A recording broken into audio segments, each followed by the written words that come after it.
Hello friend, मैं इस video में आपको समझाने वाला हूँ कि यूट्यूब चैनल कैसे बनाया जाता है। यह वीडियो नया यूट्यूबर के लिए, प्लीज़ वीडियो को स्किप मत कीजिएगा। और चलते हैं मोबाइल स्क्रीन पर। और देखिए मोबाइल स्क्रीन पर आ गए हैं। आपको क्या करना है देख लिए।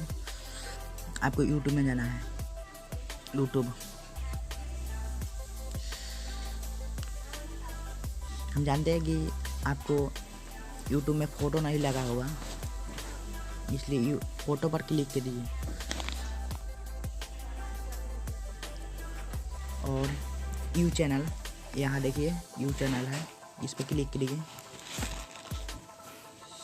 और एडिट चैनल है, देखिए एडिट चैनल पर क्लिक करना है। एडिट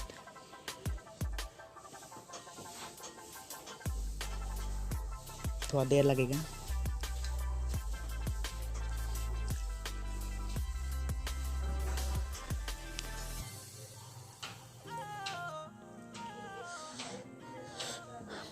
और नेम पर क्लिक कीजिए। आप जौन चैनल का नाम रखना चाहते हो रख सकते हैं।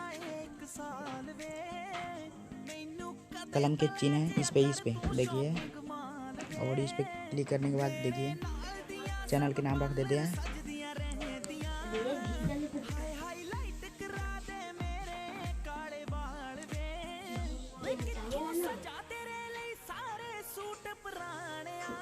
लास्ट नाम क्या रखना है, रोशन कुमार। देखिए हो गया चैनल। प्लीज़ गाइस, आपको ये वीडियो अच्छा लगा तो लाइक करिएगा और सब्सक्राइब करिएगा ना भूलें, प्लीज़ आपसे अनुरोध है।